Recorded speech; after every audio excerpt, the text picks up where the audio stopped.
Welcome to the DYNAMO Show. My name is James Erdt, and I am the Chief Architect of WOW for a brand called DYNAMO Entrepreneur. We support entrepreneurs in living well and doing good, predominantly speakers, authors, coaches, internet marketers, bloggers, all kinds of gurus and experts. And boy, do we have some fantastic experts for you today. We are going to start things off with my dear friend, Michele O'Reggio. Welcome to the show. Thank you. I'm so happy to be here, James. Oh, I'm so happy to finally have you here. You know, Yep. I've been wanting Michele on the show for quite a while. I'm a huge, huge fan. So we're going to talk a little bit about your younger years. You know, before we get into that, I just want to say thank you, because you're one of my mentors, you're one of my coaches, you're one of my spirit guides. You know, and Michele is actually an intuitive that I follow closely, where she helps me guide through some of the bigger picture stuff in life. But we'll get into that in a little bit. Okay. All right. So let's talk a little bit about, where are you from? I'm from Jamaica, in the West Indies. Yeah. The home of the late and great Bob Marley. Yes. Yes. And I believe some of your family members played with Bob, did they not? Yeah, my uncle, Michael Henson, he did play Very cool. with Bob Marley. Very yes. cool, yeah. And when did you come here? When I was 11. Okay. Yeah. Okay, yeah, with the whole family, or was it like? My brother and myself. Okay, very Yes. good, very good, very Yes. good. My mom was here before, and we moved to be with my mom. Yeah. Yes. So now coming here, you know, that's a big move for anybody, like just going to another country. You know, were you always like entrepreneurial, or did you get into like the corporate work before you got into the entrepreneurial space? You got it. I got into the corporate world first. Yeah. And as you'll hear in my story, what my story is about is the transition from the corporate world into the entrepreneurial world, and the challenges and the bliss. And the bliss associated with all of it. Yes. I love it. So let's Yeah. talk about that entrepreneurial word. You know, Yep. let's say Michele is in that world. What 3 words would describe Michele best? And why are you so excited all the time about this entrepreneurial space? The 3 words, well, there are a lot of words because I'm excited about it, but if I had to choose 3, I would say freedom, Freedom, very good. impact, Yes. and transformation. I love it. And what Yes. makes you so excited to do what you do? Because you're always so bubbly and happy and positive. Well, for starters, I have people like you in my life, so how could I not be positive and happy? Ditto that, girl. Yeah. Right. So the question was how. Yeah, so basically, Yes. you know, why are you so excited about life? Why am I so excited about life? Yeah, you're just so positive all the time. Yes. I believe that there are unlimited possibilities Yes, there are. for all of us. Yes. And when we come to a place in our journey that we're ready to discover what those are, then surely you will. So the other words that can describe me and my journey, my personal journey and journey into entrepreneurship, besides freedom that I said before, impact and transformation, are wisdom, courage, perseverance. Yeah. Definitely. Yeah. I would add those to the mix. Yes, very good. Now let's talk about maybe some negative words. Let's talk about challenges. Any challenges that you've faced on this journey? Oh, yeah. A few? I see it in your eyes. You're like, where do I start? Like a lot. Maybe one that comes to mind. All right. To put it in a nutshell, I would say very painful and traumatic circumstances, situations and people, toxic relationships in my life. Yeah. And excuse me a minute. Yeah, no worries. And I get emotional talking about this too. Good. Take your time. Only if you feel comfortable sharing. Yes. I want to share because it's a powerful story and it will empower there's people. others out there that maybe need to hear this. Yes. And so these painful circumstances and toxic relationships that I had in my life led me on a downward journey to the depths of my soul, I would say, and what was troubling me and the issues and what they looked like, what they appeared like, how it felt to me was I was grappling with a lot of self-worth issues. I was feeling very low self-worth, very low self-esteem, self-loathing actually. You're not alone in that. I'm sure there's a lot of people out there. Right? Absolutely, yes. And when I did do the discovery, asking the question, like, why is this happening to me? I really wanted to find the answers, because I'm a really good person, I do good, and I'm so great, like, I don't deserve this, right? I don't deserve this. And I'm sure many can relate to that. True. And the positive end of that journey is that I discovered the reasons why, I discovered the answers, and I was able to empower myself and change those circumstances. And by doing so, that allowed me a lot of physical healing because I was suffering from 3 chronic illnesses. Oh boy. Yes, because of the negative emotions that I was feeling associated with the self-worth, low self-esteem. So how did you get out of it? What would you say was the number one thing that transformed your life? Well, the number one thing that transformed my life was asking the question why, changing my thought process, as I was saying before. Why is this happening? Going down self-discovery, and what I discovered on the other side of the self-loathing and low self-esteem and self-esteem were really, I got to a place of loving myself 100%. I got to a place of forgiving myself 100% and others in my life. Yeah, girl. High five. It's all about forgiveness, isn't it? Yes, it is. We can't move forward. Anger, absolutely. Pain, grief, guilt, shame, despair. They're all very low resonating emotions, Get rid of them. Exactly. Yeah. I agree.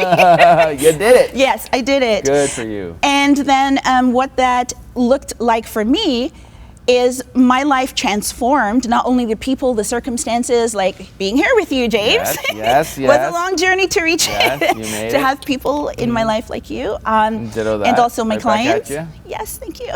And with that also, with the self-love, that came physical, that opened me up to receive the gifts of physical healing. Yes. So my multiple chronic illnesses were healed. Yes.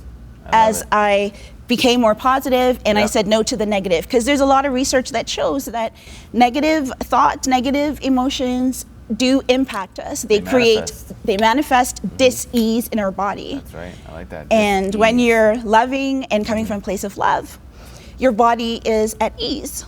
That's its natural state. True.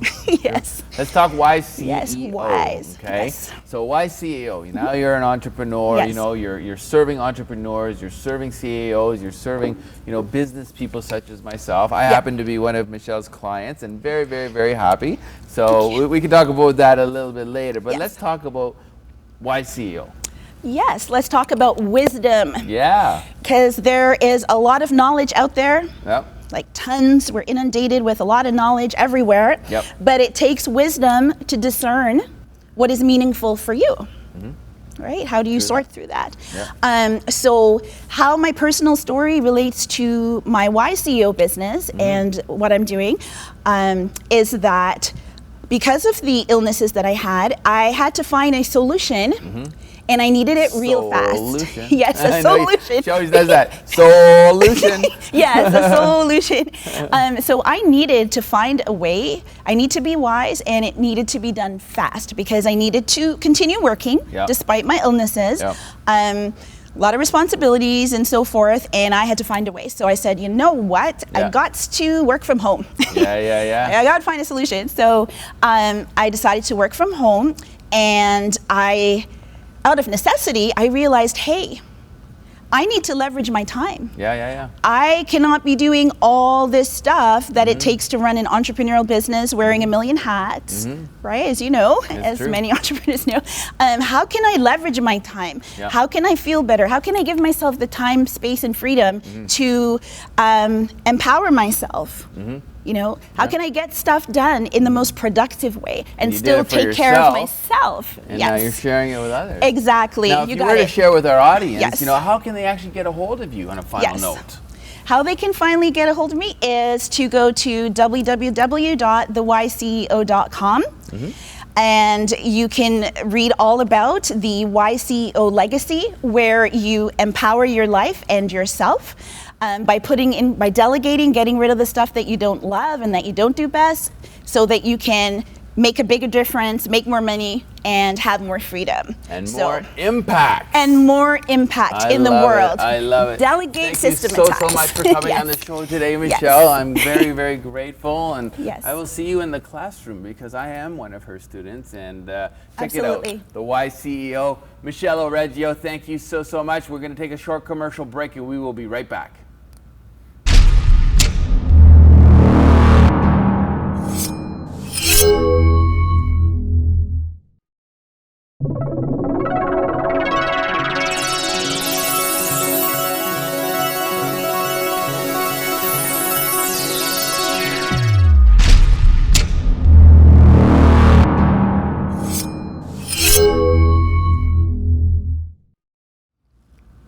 Welcome back to the DYNAMO Show. I am your host, James Erdt, the Chief Architect of WOW for DYNAMO Entrepreneur, where we interview amazing people that are making a big difference, not only in their own life, but a big difference in their community. And I have one here with me today. His name is Wassim Hadhri, aka Mr. W. Thank you. Thank you for. I'm so honored and privileged to have you on the show. Why? Thanks. Because you're a young entrepreneur. Okay, you're probably one of the youngest we've had on the show to date, and you're making big, big waves with a lot of really great people. But before we get into that, let's talk about your journey, because I also know you come from afar. Care to share a little bit about that path? Well, I came from Tunisia 5 years ago by myself. I came in as a student, and then I went into the entrepreneurial world.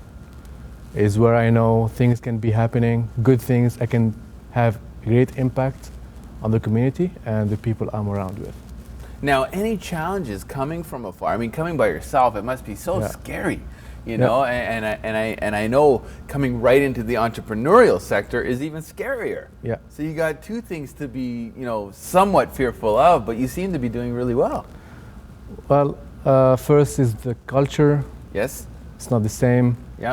The language. I was speaking English before, but it's not at the same level as I am right now. You're doing good. I can always improve. Yes, we can all improve. Entrepreneur is, I came from a family of scholars. So for me to go to entrepreneurial world, it's a bit challenging. How to convince the family, hey, I want to be entrepreneur. I want to be. Are they all for it, or were they kind of against it? Well, they don't understand it yet. They're okay for it, but they know it's not easy. So that's why they always try to make me go back to have a job, settle down, and everything else. Very good, very good. Now, what would be your goals? What would be your dreams? You know, like if we were to say, you know, Mr. W. First off, Mr. W. Wassim, if everybody is making the connection, you know, we call him Mr. W. So, Mr. W, let's talk about your goals and dreams. Let's talk about the biggest dream you can think of. Where are you heading with all this? Well, I want to be among 1%. I want to be around people like Bill Gates, Mark Cuban, Grant Cardone. So people actually. James Erdt. Yeah, James Erdt as well.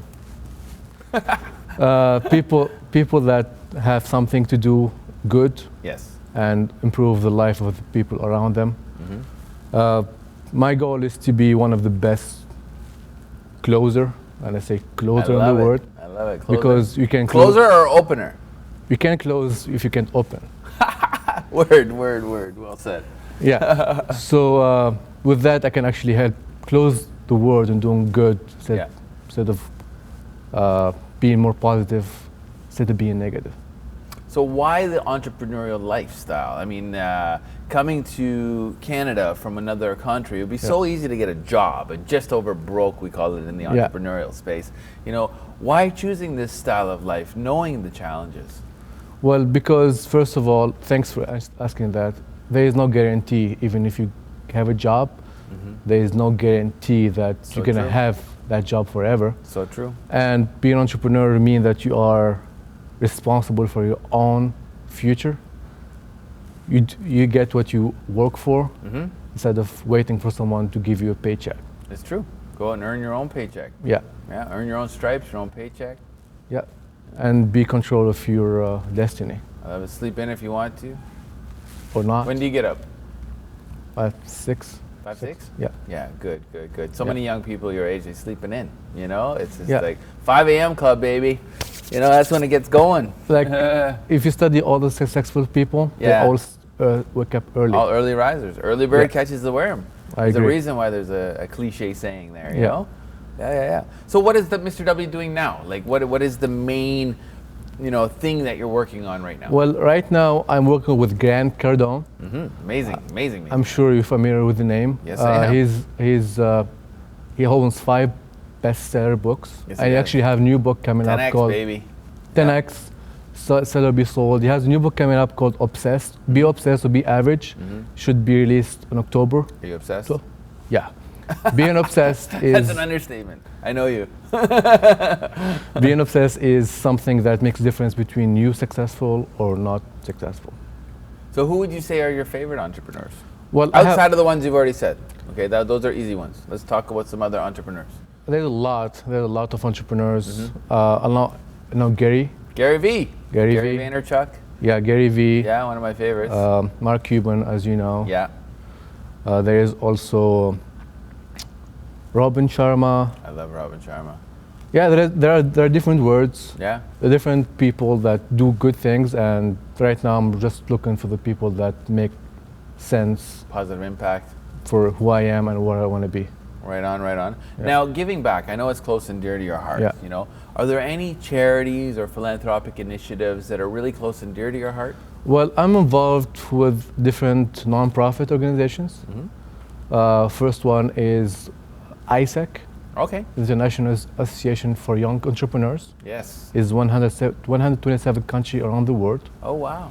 And we do a lot of work, so I'm involved with them, passing my knowledge. Yep. And then another one called SIPO. Okay. Yeah. SIPO Foundation. Yeah. I don't know if you... yeah, I remember, We're playing it, we're airing a TV commercial from them currently. Yeah. Yeah, SIPO Foundation and amazing people. And right now, Startup Toronto with it's a community where they help entrepreneurs be more successful, where they give them insight, knowledge, and funding if it's possible. Now, let's say you had a superpower. Okay. Let's say you were your own superhero. What superpower would you have? Well, the question has been asked to Bill Gates. Okay. He said, if I had a possibility to read more, that would be great. For me, my superpower would be able to learn faster than anyone else. Like just consuming information, download. Exactly, like the Matrix. Oh yeah, I love it. It's if you earn more, if you learn more, you earn more. If you learn more, you earn more. Very good. And let's say if you were, building this charity of your own, okay, with that superpower in mind, okay, with the kids that you love doing stuff for, if you were to create your own charity, what would it be? Learn and grow. Basically, learn and grow. We'll be able to teach people. Doesn't Grant do something like that? Well, Grant... He's doing something with the high schools, I think. Refresh my memory. Yeah, so basically, Grant is doing something where he gives the books, and he wants young people to learn on their own instead of depending on education system, because there are so many things that you can learn on your own, and you don't need anyone to teach them to you. You can learn on your own. You are your own teacher. and that's it. Do you study with any of these entrepreneurs? Because I know there's like all different types of, universities or academies or online, Udemy type courses. Are you currently involved with any of them right now? Well, right now I'm studying with Cardone University. Ah, I love it. I'm in that one too, baby. Yeah, it's one of the best. It is great material. Yeah, like night and day. For entrepreneurs. Good quality.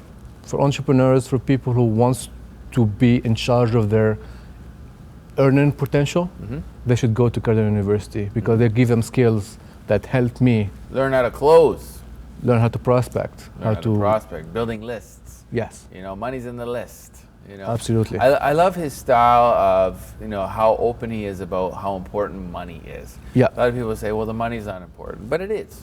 Yeah. It is. Like when you really think about it, it is. You have more money and you have a big heart, you're going to give more, right? You're going to do more. You're going to have the ability to make game-changing moves, not only in your own community, but possibly on a global playing field. Right? Yeah. So on a final note, if you were to share a couple nuggets with our viewers, maybe some younger viewers, 20 seconds of some final thoughts. Okay, I have saying is be brave, be bold, and mighty forces will come to your aid. That's, just do it. Mighty forces. I love it. And if they want to learn more about Cardone University, just email me at wassim@grandcardone.ca, and we'll give you more information about the funding. There is funding in place from the government to learn. I love it. Yeah. I love it, my friend. Thank you so much for coming on the show. I genuinely appreciate it. That's Wassim Hadhri, also known as Mr. W. I am James Erdt. This is the Dynamo Show, and we will be right back with Kate Unger.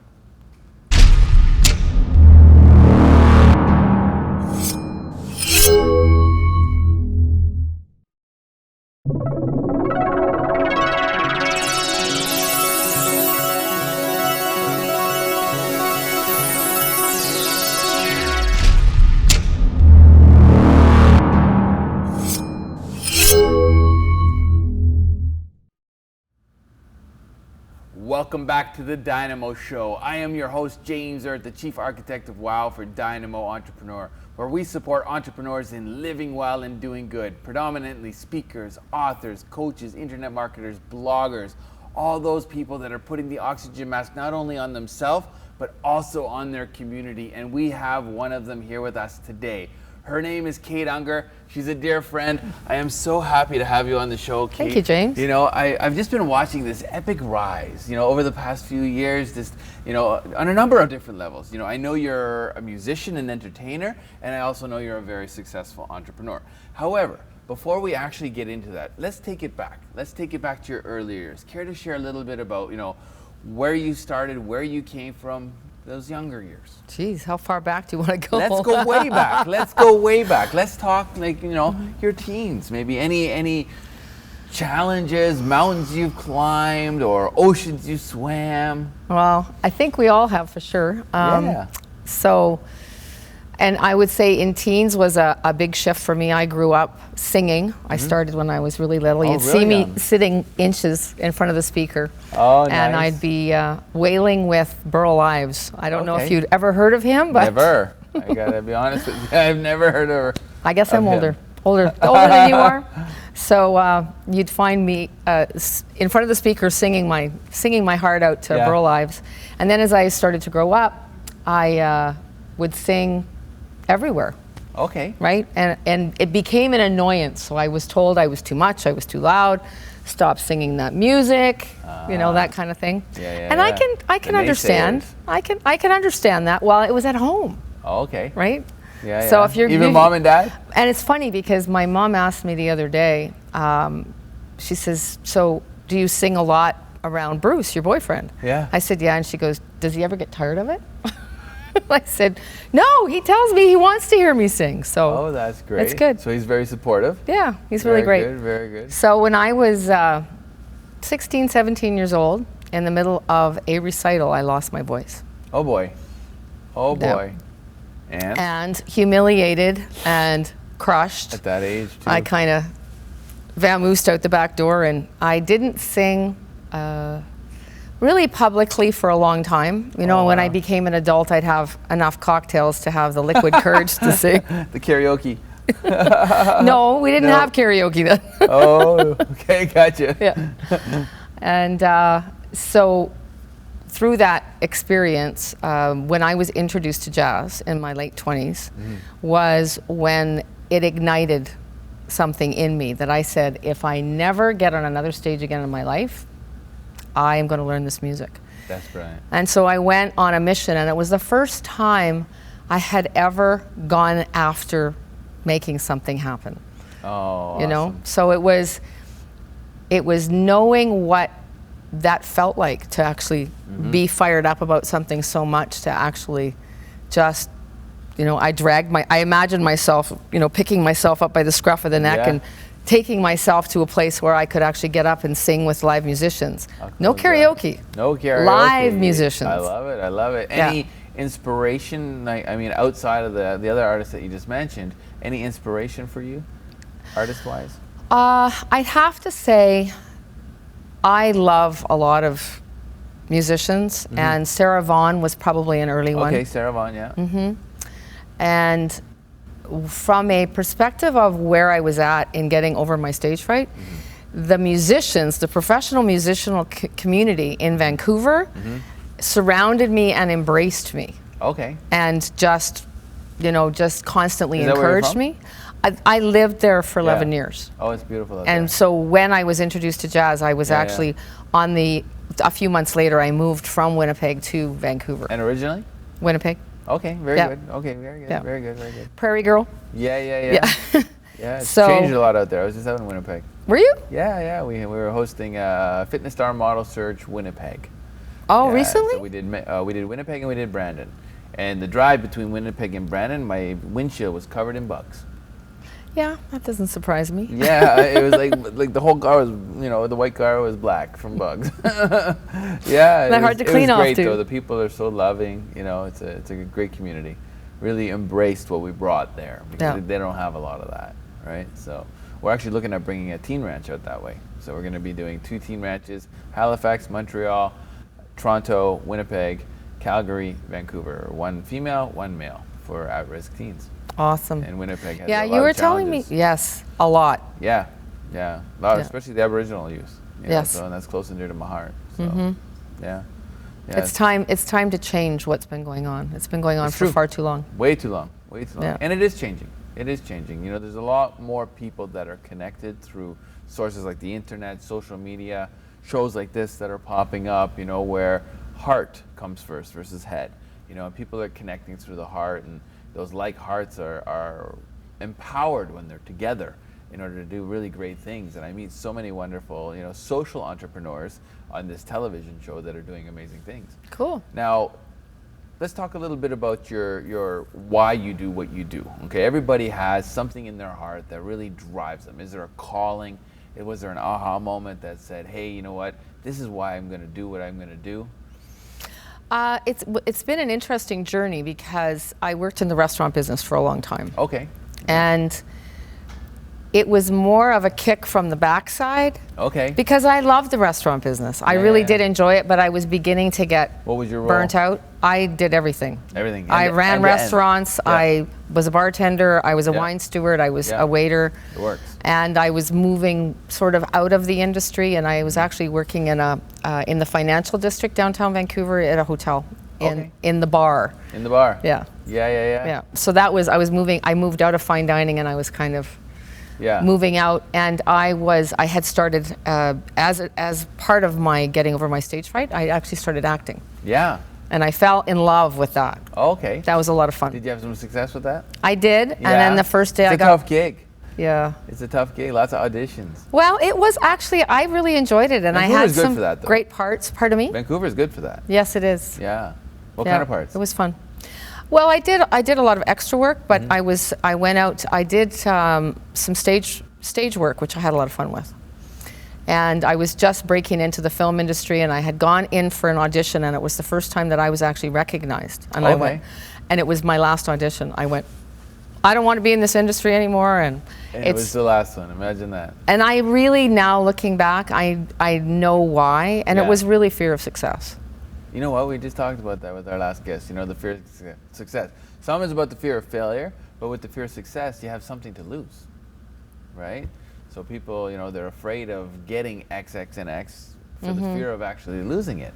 You know, what is it that about the fear of success for you that brings you into the fear? You know, I'm not sure that I could answer that question. I don't know what it was, but I would say that I think what you said as far as I could get to a certain point and then I could crash. Or people are going to find out who I really am, and I don't know if I can make it through that. A jazz singer. Yeah. So, I mean, we all carry so many masks, and I think that, you know, from all of the personal development stuff that I've done, where they say everyone has their fears. Yes. And we still look at other people and we elevate them. Yeah.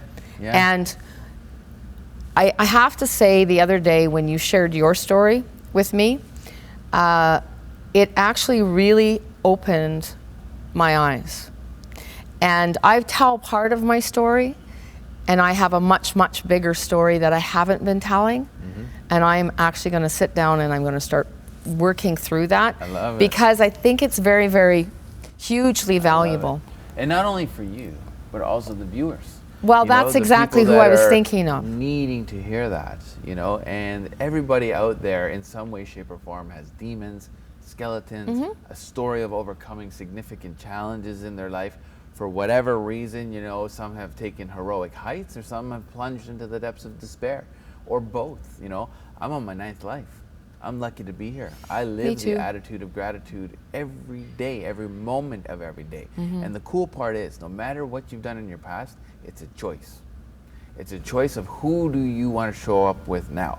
When I work with kids, take for example, we went to Syllabs. It's a correctional facility for young individuals. When we worked with them, I said to them, I don't care what you've done in your past. I care about one thing. Who are you now? We're going to go to a short commercial break. Yeah, awesome. We're going to see you Thank you. in a few minutes. Thank I you. am James Erdt, Chief Architect of WOW, and we will see you in a few minutes.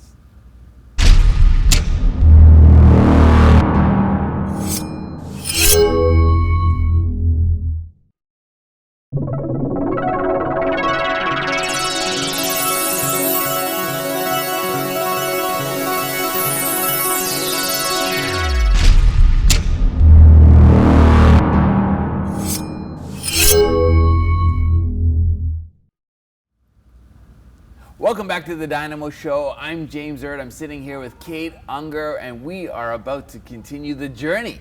Let's talk about entrepreneurship. Now, how did you get into it to begin with? You know, here you are, a jazz singer. You're, you know, focused on the music industry. You're focused on being an actor. Then you move into entrepreneurship. I know you've maintained that stuff, but how do we now talk about how you got into it in the beginning? Well, it was actually a very natural progression. Working in the restaurant business, I never felt like I worked for someone else. And the auditions and the music, I wasn't ever going to stop doing, but it wasn't ever going to be something as it was my main focus. That's where I was at that time. So it was a really natural progression for me when I decided that I wanted to make a shift. And I had some clients that were in the industry of helping people decide where they wanted to go next. And they offered to coach me. Oh, how great. So I went in and they did a whole bunch of questions and, you know, we did some personality testing and all those sorts of things. Massage never came up. So you were open to that. So it gave me an opportunity to look at all the things I'd ever thought about doing. Yeah. It gave me an opportunity to look at what they were suggesting. So I spent time in the library and different articles and different things that they told me to go and have a look at. And I weeded through a whole bunch of things. And what came down to the end of it was that I still wanted to work with people because I love people. I wanted to make a difference, and I wanted a path with a heart. I love it. I love it. Now, being a singer and being, you know, an actress, are there any skills that you could take from that industry and utilize it as an entrepreneur? The gift for me holistically speaking, as far as the music is concerned, is it helps to keep me grounded when I'm having a difficult time in my business and maybe I'm stressed or frustrated or whatever it is that's going on in my life. If I'm singing, if I'm performing, if I'm even practicing, if I sing a couple of songs, it helps to clear away the clutter and it helps keep me grounded. I love it. So what inspires you more, singing or entrepreneurship? In essence, the creativity, the love, the heart that I feel when I sing, I bring that to my practice. So there's that intimate one-on-one space with people where what my goal is to help them fill a gap in their life. So it's about me asking them questions about where they want to go. And it's for me to be in the space of open-heartedness. Yes. And so they really go really well hand in hand. When I don't sing, I'm actually not happy. I'm actually not as happy in what it is that I do. Yeah, it's a release. It's a channel of energy. It's joy. It's celebration. I love singing. Yes. I sing in the car. I sing in the shower. I sing on little videos that I shoot in the car for people, creating value. You know, I like doing the singing and the speaking. I'm really into, you know, the country singer Sam Hunt. Have you heard any of his music lately? I have not. So he actually sings, and then he goes into a conversation. And then That he goes was something. sing, That's and he something goes I've into been a thinking about. conversation. Yes. It's brilliant. Check him out. Sam I'm gonna Hunt. have to listen to that. He's a really great artist. Now, I know you're into the holistic lifestyle, and you know, talk a little bit more about your coaching in regards to how you do it and what you do in regards to the nutrition and the personal development, etc. Who are your clients?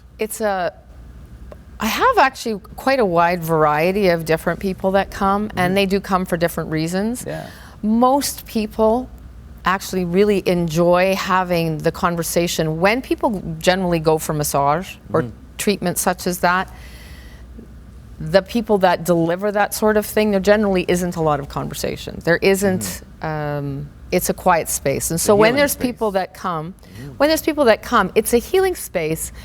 And just by their presence and how they show up, you know pretty quickly whether they would like to talk and share and open up and actually like some feedback and some help. Yeah. Well, you have a bit of a conversation. Yeah. And if there's no feedback, it speaks pretty loudly. It does. I'm here to chill, relax, and I'm done. Do the job. And so what I do is a combination. It's a questionnaire that they fill out.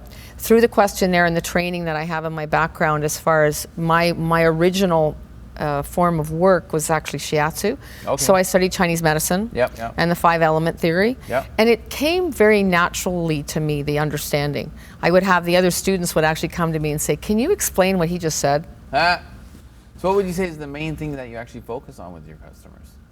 Depends on what their needs are. Okay. So most people need help from a nutritional perspective, and I find out again through questions what it is that they're actually open to. You know, whether they are interested or whether they do supplementation. I find out sort of what their lifestyle habits are and give them ideas and suggestions along that line. And what I do on a really regular basis is ask them how important their health is and where it is now. And if they write less than a 10, I don't have as much of a conversation with them. Interesting. Because we all know that change is difficult. It is. You so take a horse to the water, right? You have to want something bad enough to change it. It's so true. You know, if the horse doesn't choose to drink, you know, it's very difficult. You know, you can drag people, but then what happens? It's true. You know, we can't control I want you to get anybody. healthier. You know, you know, when we attempt to control people, we lose them. They plan their exit strategy in some way, shape, or form. So to be that guiding hand and open, you know, do you have any like really great success stories, you know, with some people? Yes. One recent one that comes to mind is this woman came to my office with encouragement from her husband. He had been coming for a couple of months and he'd been trying to get her in, and she suffered with chronic headaches. And he was frustrated because she didn't want to make the time to come in. So eventually she did make it, and I discovered through asking her questions that she had actually had a headache since she was 17 years old.